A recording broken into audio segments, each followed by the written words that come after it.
es Carmen Alicia Díaz y yo les voy a hablar sobre el contrato de obra. En el artículo 1630 del Código Civil, el contrato mediante el cual la parte se compromete a realizar, ya sea el mismo o mediante su dirección, de un determinado trabajo por el precio de que la otra parte se obliga a pagar. Se divide principalmente en dos: uno dirigido al trabajo desde el punto de vista de la cantidad de tiempo en que se sostiene, y el otro dirigido a la prestación de un servicio y la obra en sí. Pudiera coincidir por razón del tiempo y la construcción realizada o finalizada después de la duración del trabajo. Elementos de existencia y validez: consentimiento.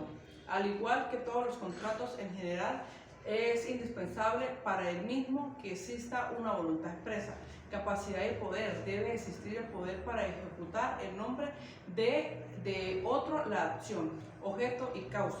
Puede consistir en tanto en un bien como en una obra, en un servicio o una obra donde no se implica necesariamente que sea una construcción, sino que también puede hacer reparación, modificación y mantenimiento. Obligaciones del contratista: se clasifica en ejecutar la obra, que es la obligación de hacer, que no necesariamente recae sobre él, y entregarla, donde el contratista debe entregarla, la obra ya acabada y todo aquello que se haya confiado para ejecutar la misma. Obligaciones del comitente: recibir la obra implica examen, que es un deber de la adaptación, y la entrega. Pagar el precio: es la obligación más importante, que debe ser en el momento fijado o, si falta, en el momento de la entrega.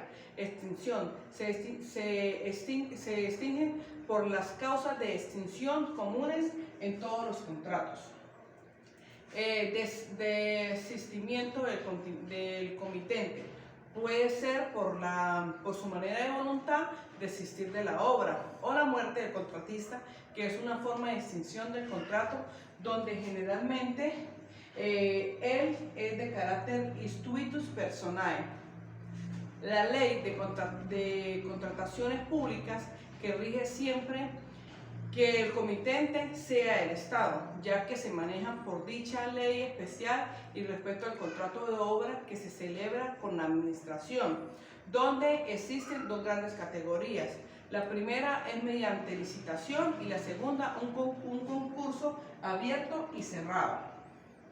Ley de ordenación urbanística, ley fundamental para ordenación tanto nacional como de carácter municipal. Es limitarse a una celebración de contratos de carácter particular, pues cuando afecte a terceros, o dicho caso, que se haga sobre los terrenos pertenecientes a las entidades públicas, político-territorial, una permisología especial. Contrato de sociedad: en el artículo 1649 del Código Civil, la ley lo define como que aquel por cual de dos o más personas convienen en contribuir cada una de la propiedad o el uso de las cosas, o con su propiedad induce a la realización de un fin económico o común. Elementos: consentimiento, es decir, que se necesita de la voluntad expresa directa de quien desea constituirse en la sociedad. Capacidad y poder: es un acto que se excede de la simple administración, con la cual se requiere a un poder de la disposición y una decisión jurídica. Diferencias con la sociedad mercantil: el criterio fundamental de distinción recae sobre el objeto social. Son las sociedades mercantiles las que tienen por objeto uno o más actos de comercio, que serán actos de comercio y están definidos en el artículo 2 del comercio. Constitución: la sociedad queda constitutiva. Ahí ella queda constituida por el contrato social, aunque después de cumplidas las formalidades adquieren su personalidad jurídica. Administración: suele ser regulada por los estatutos o por el contrato social. Sin embargo, el principio se regula por la autonomía de la voluntad de los socios. Obligaciones de los socios que se clasifican en la obligación de aportar, un deber de la misma que se debe beneficiar a todos los socios, debe ser de la participación de los beneficios y también de las pérdidas. La disolución pone el fin de la actividad social encaminada a la consecución del objeto social. La liquidación tiene por el objeto poner al fin de los vínculos la sociedad de terceros. La participación, después de las cumplidas las obligaciones de la sociedad, tanto del respeto de terceros como de los propios socios, se procede a la partición. El mandato.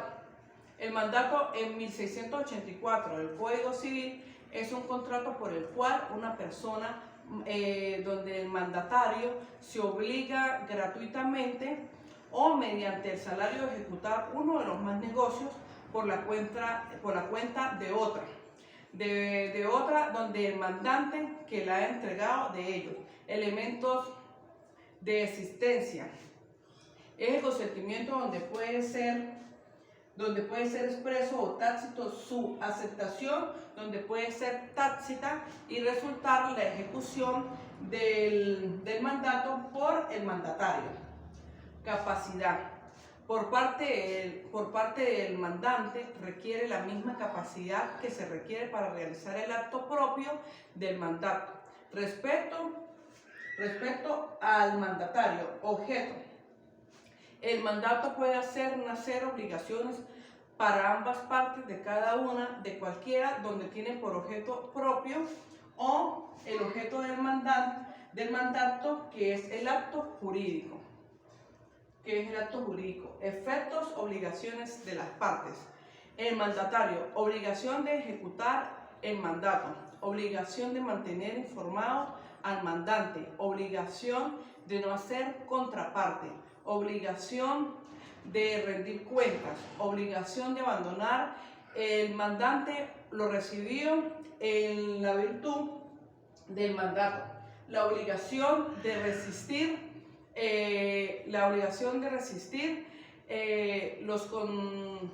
las contraídas por el mandatario dentro de los límites del mandato o ratificadas por el mandante. Extinción. Los comunes en todos los contratos, que es la revocación del mandato, renuncia del mandato, muerte de cualquiera de las partes. De este mismo orden extingue por la intercesión de alguna de las partes, de igual forma de la inhabilitación de cualquiera de ellas. Transacción. En el artículo 1713 del Código Civil dice que es un contrato por el cual las partes, mediante recíprocas, son concesiones determinadas de litigio pendiente o donde se precaven en un litigio eventual. Carácter, que es la existencia de un litigio pendiente o eventual. La finalidad de donde se precave o donde pone un fin litigio. Y el tercero, que son concesiones recíprocas. Diferencias contra las instituciones jurídicas respecto del conveniente de la diferencia. Entre esas razones se supone que la concesión total es una de las partes frente a la otra. Elementos esenciales: el consentimiento, la capacidad y poder, el objeto y la causa. Efectos extintivos. Tiene entre las partes la misma fuerza que la cosa juzgada entre la relación con el litigio y el objeto de la misma en el Código Civil, en el artículo 1718. El efecto declarativo produce efectos respecto de los derechos sobre los cuales versa el litigio. Formas de extinción y nulidad. Nulidad por error del derecho, nulidad de la transacción hecha de ejecución a un título nulo, nulidad de la transacción formada de documentos falsos, nulidad de transacción relativa de un litigio ya decidido y nulidad hecha en la ignorancia de documentos.